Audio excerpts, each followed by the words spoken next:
jangan mau jadi tuan, malah pewaris tuan rumah jadi budak. Unyil.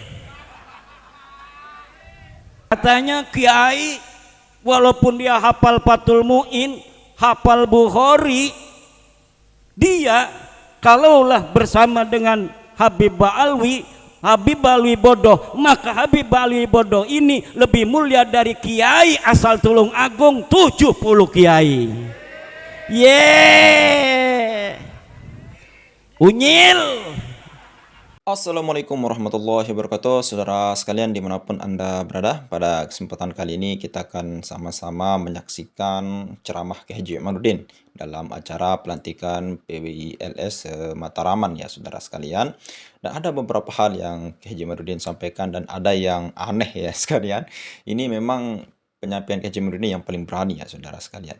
Oke, selengkapnya mari kita sama-sama simak video berikut. Jangan macan anaknya jadi kucing.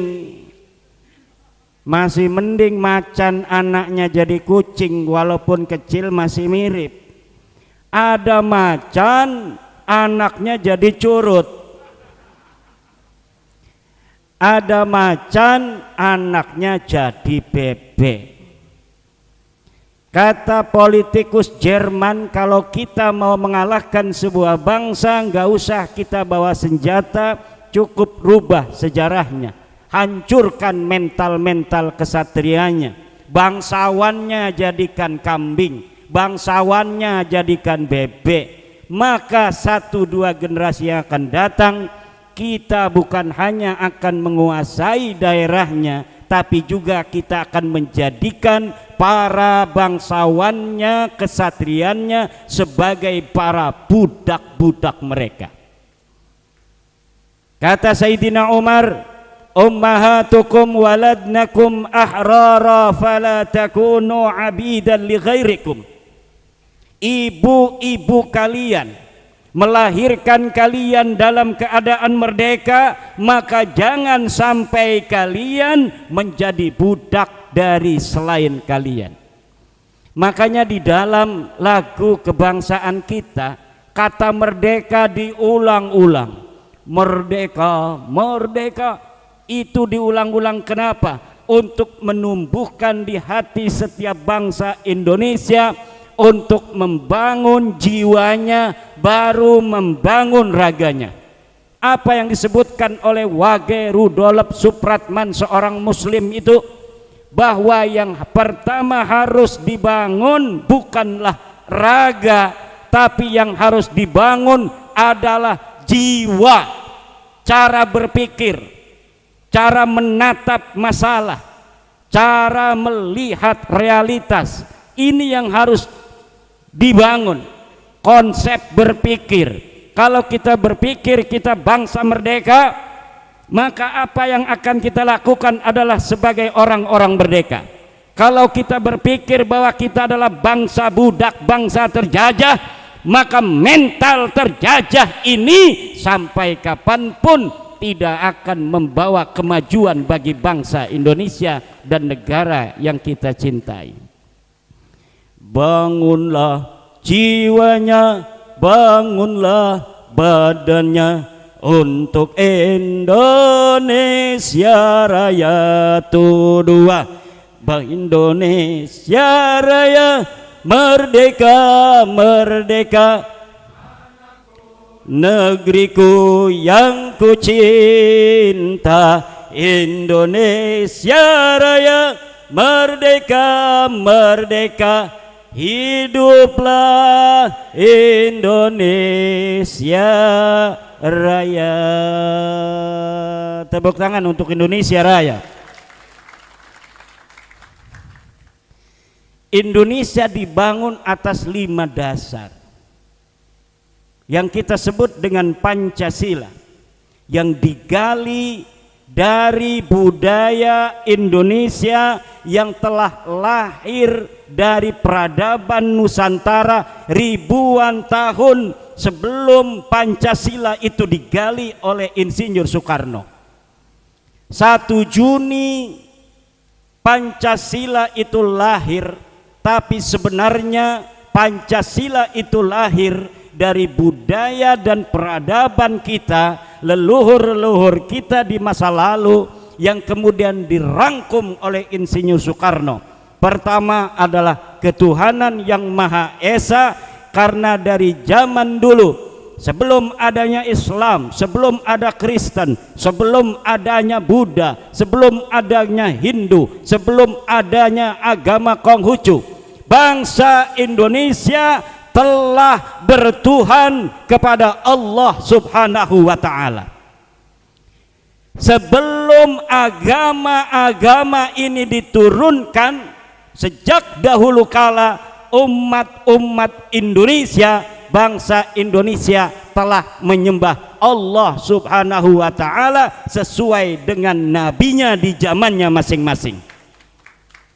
Ini yang dikatakan oleh Profesor Dr. Agus Sunyoto, Ketua Les Bumi di PBNU yang telah meninggal dunia.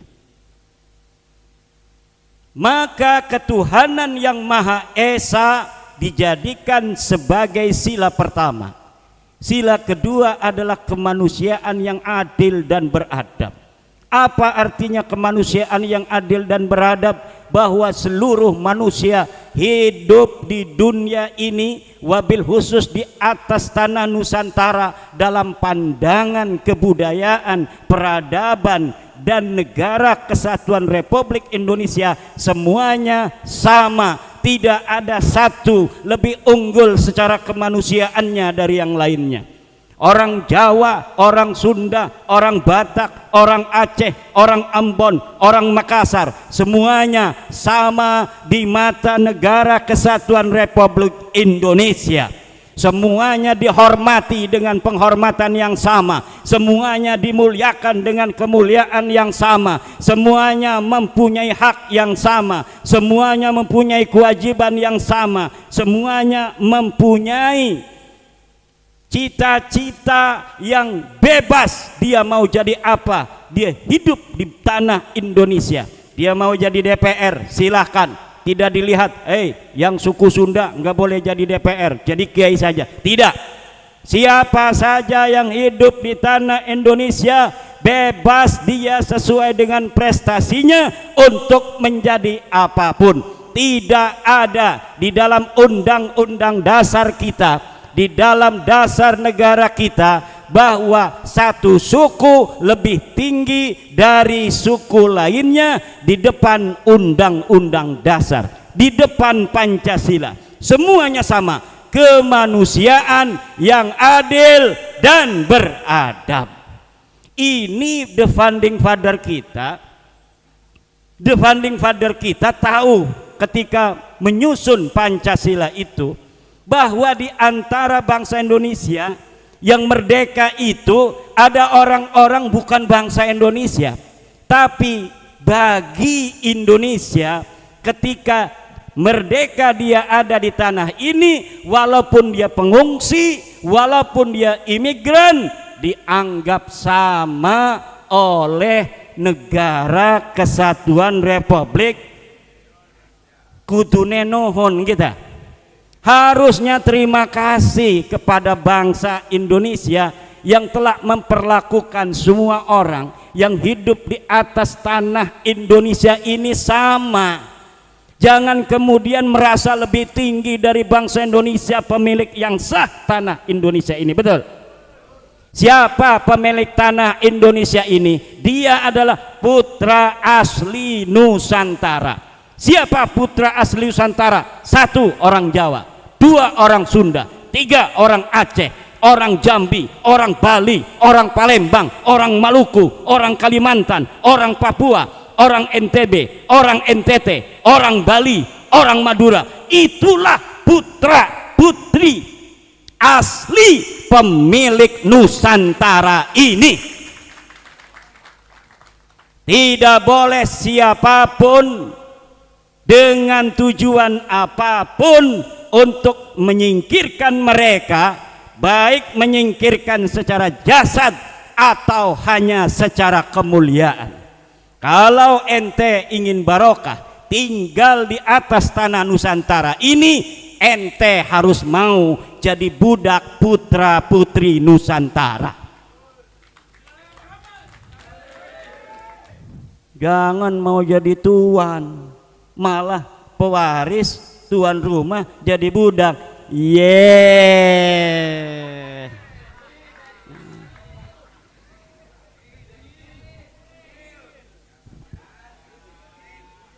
Unyil.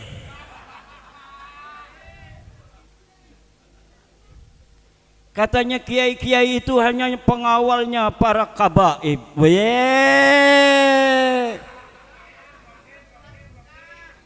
Rakim.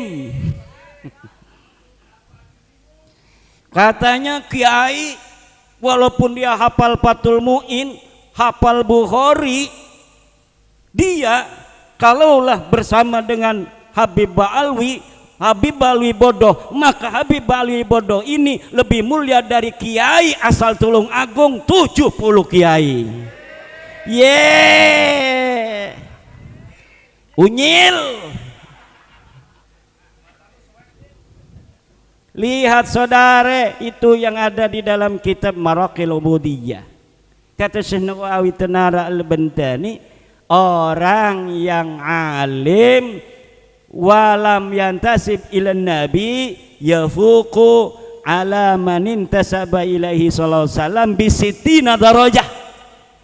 Orang Tulung Agung yang bukan ngaku-ngaku turunan nabi tapi dia alim, mondok di Lirboyo, mondok di Ploso, jadi alim.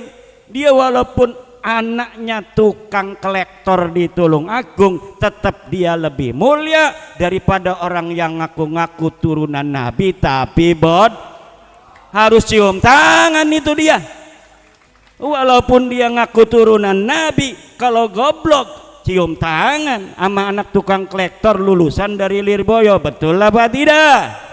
Betul apa tidak? Jangan betul-betul aja. Ada Habib cium tangan, unyil.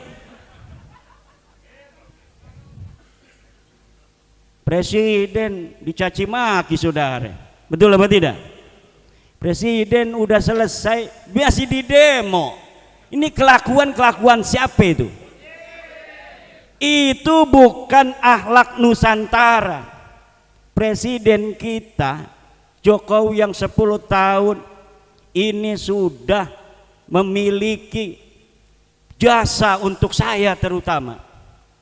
Jasa apa? Saya dulu naruh anak di Gresik sebelum Pak Jokowi, belum ada tol, itu 2 hari 2 malam saudara, lewat Alas Roban. Sekarang dari Kresek sampai Tulung Agung cuma 12 jam. Siapa itu? Pak Jokowi. Betul apa tidak? Lah sekarang udah selesai husnul khotimah di demo di Solo. Ini bukan akhlak Nusantara saudara. Ini bukan akhlak Nusantara. Lihat itu siapa yang demo, close up wajahnya, ada wajah Mukibin itu. Betul apa tidak? Bukannya terima kasih dia yang demo lewat tol. Tolnya dapat siapa? Betul apa tidak? Presiden Soekarno telah berjasa pada zamannya, betul. Presiden Soeharto banyak jasanya, walaupun juga kata Gus Dur banyak dosanya. Kata Gus Dur, Habibie banyak jasanya. Gus Dur radhiyallahu anhu wa ardhah, apalagi 2 tahun kayak Umar bin Abdul Aziz, betul. Setelah Gus Dur, Ibu Megawati banyak jasanya, SBY banyak jasanya, Pak Jokowi apalagi yang jelas itu adalah jalan tol. Saya jadi 12 jam sampai ke Tulung Agung, itu aja saya mah. Undang-undang Hari Santri 22 Oktober itu dapat siapa? Lah kok tega-teganya udah selesai di demo-demo. Lihat itu yang demo shooting, close up, wajahnya wajah Kibin. Kalau ini kan cuma mantan. Kalau mantan udah ada cahaya-cahaya keris ini. Makanya ini sebelum pulang coba keris ini taruh di kepala masing-masing. Supaya hilang bener-bener itu sisa-sisa kibinnya. Untuk apa? Untuk Indonesia Raya. Indonesia Raya, merdeka, merdeka, hiduplah. Jangan lama-lama, langsung hiduplah aja. Yang penting Indonesia hidup. Apa ciri-ciri orang hidup? Punya rasa. Orang hidup itu cirinya punya rasa. Kalau dia itu diberikan award, dia disanjung merasa senang. Walaupun tidak cantik, dibilang cantik seneng kan? Betul apa tidak? Kalau dia itu dihina, marah. Kata Imam Syafi'i, manistughdiba walam yaghdab fahuwa himar. Siapa orang yang dihina-dina, seharusnya dia marah, dia tidak marah, maka dia bukan orang tapi himar. Atau dia sama sekali tidak punya rasa, fahuwa hajar, dia bukan orang tapi batu. Lah sekarang saudara dihina-hina, katanya lu datang ke sini bawa gula 1 kilo, kita sembelihin ratusan kambing. Kakek-kakek aneh datang untuk mencetak para kiai. Kalian datang ke sini bawa gula 1 kilo.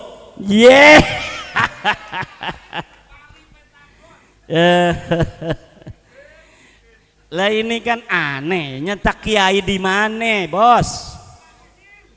Siapa sih kiai di sini yang dicetak bener-bener datang ke dia, terus diajarin Jurmiyah, diajarin Mulhatul I'rab, diajarin Alfiyah sampai pinter baca kitab? Mana sih orangnya? Nggak ada, bos. Wah, ini katanya dulu ngajinya sama Kabib, bukan kiai dulu itu, walaupun ketemu sekali ijazahin selawat Allahumma sholli ala sayyidina Muhammad ajastu qabiltu. Itu dia ngaku murid itu kiai zaman dulu. Hanya begitu doang ngajar-ngajarnya zaman dulunya. Tapi kalau pondok-pondok pesantren di sini yang santrinya 100, yang santrinya 50, apalagi yang santrinya banyak, ngajarin anak-anak kita Jurmiyah, I'rab, narkib. Kalau di Banten namanya narkib, bahasanya bahasa Jawa. Iklam kalimah fil amar kudu jajem, alamat jajemnya sukun fa'il domir anta sejumlah fil fa'il la mahallalah min yarab, dari jumlah istinaf nahwi wa huwa ma la yaqa'u jawaban anis soal. Itu namanya narkib. Kalau I'rab bahasanya Arab. Iklam kalimatu fi'li amrin mabniyun ala sukuni, fa'iluhu dhamiru anta wal jumlatu minal fi'li wa fa'ilihi isti'nafun nahwiyun. Allah. Lah itu diajarin sama siapa? Kiai, saudara. Bu, makan melulu.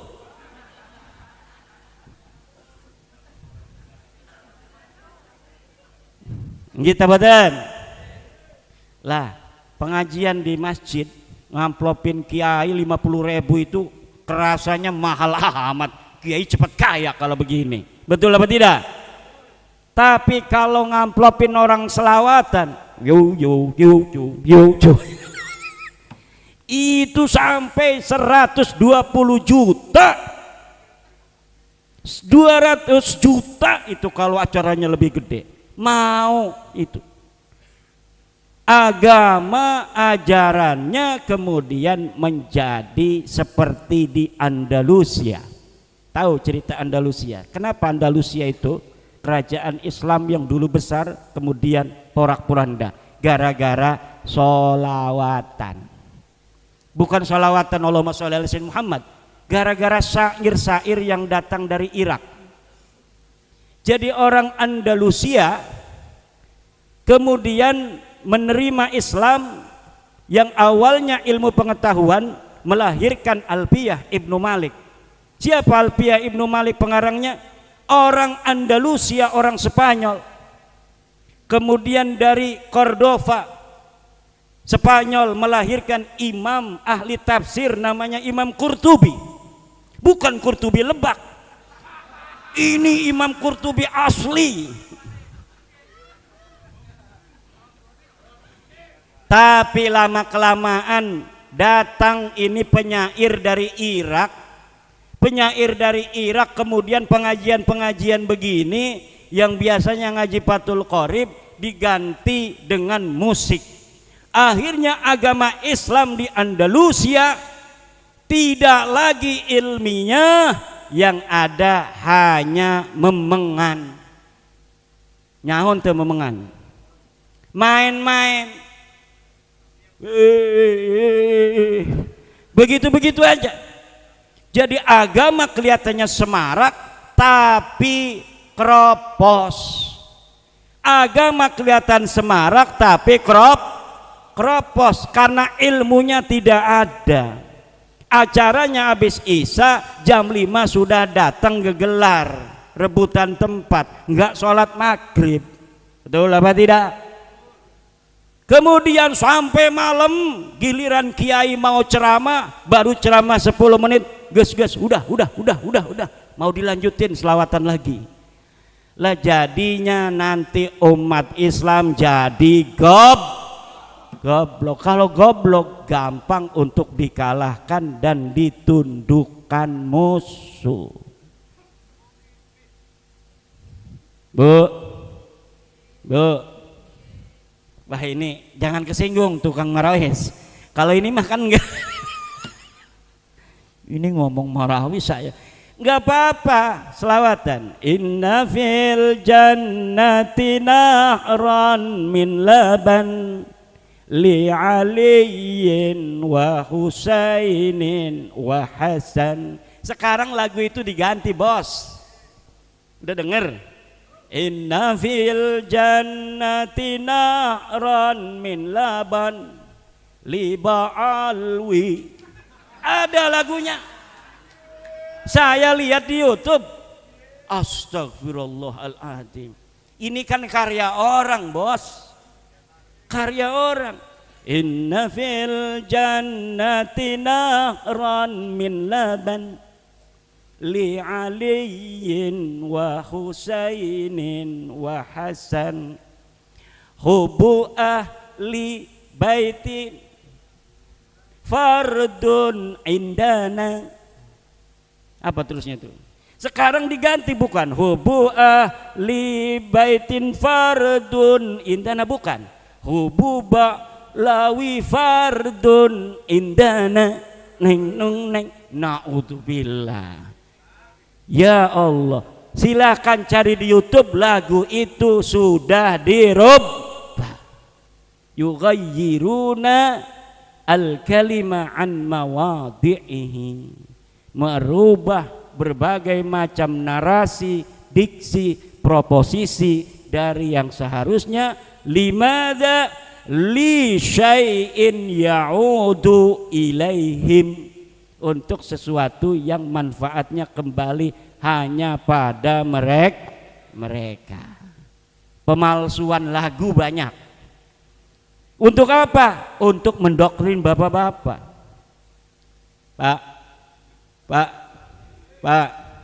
Pak, kita harus menjaga. Makanya saya sangat senang dengan keluarga besar Sentono, dari Majan, dari Tawangsari, Minong ya. Winong. Kalau dulu ada Jaka Sembung tuh Kinong. Ya. Kinong itu yang ikut Jaka Sembung dengan si buta itu. Ingat nggak filmnya? Kinong, ya kan?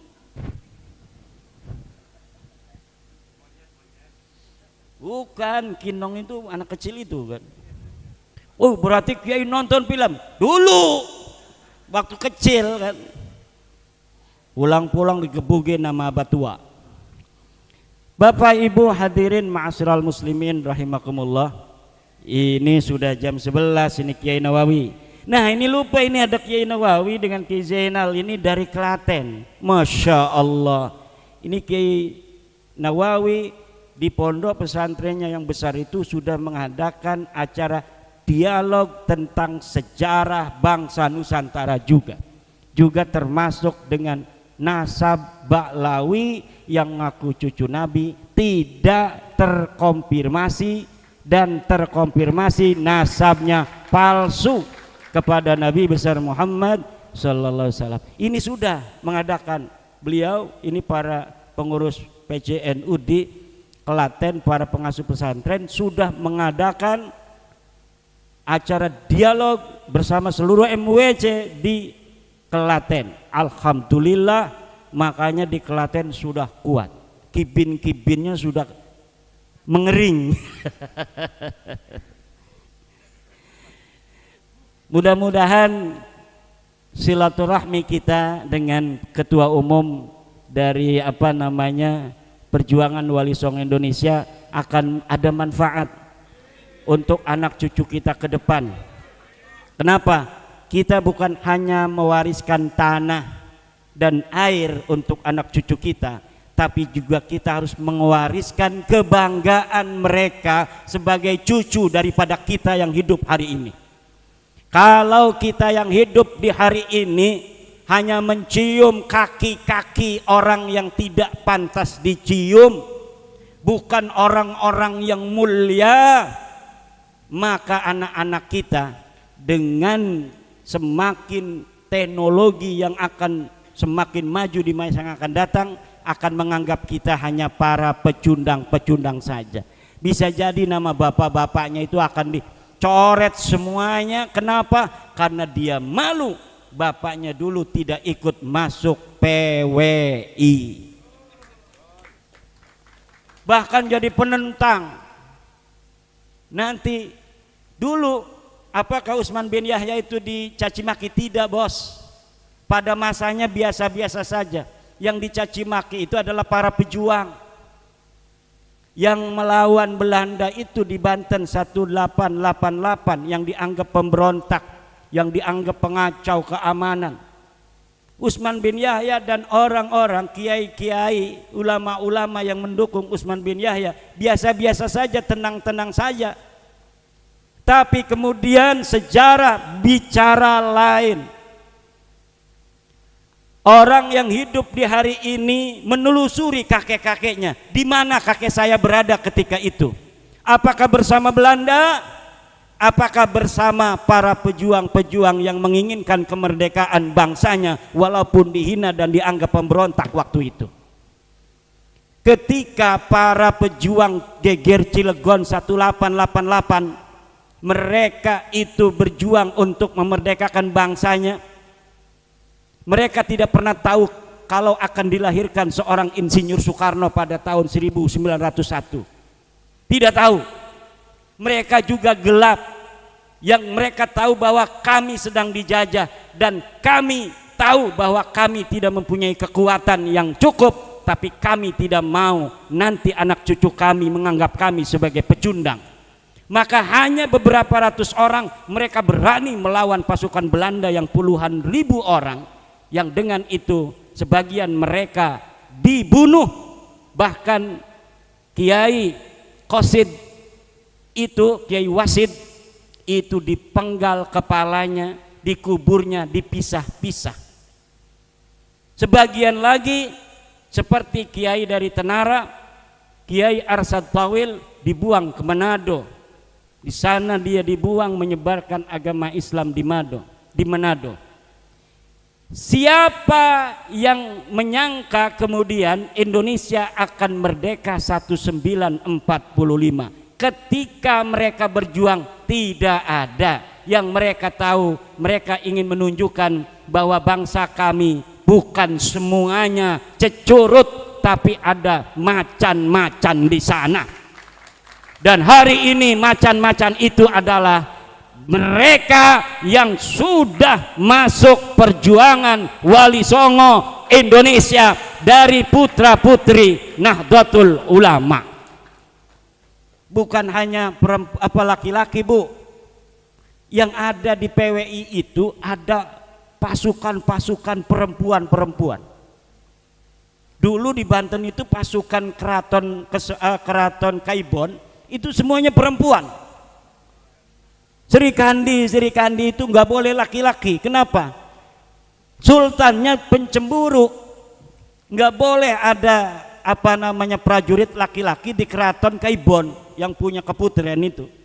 Harus semuanya pendekar wanita.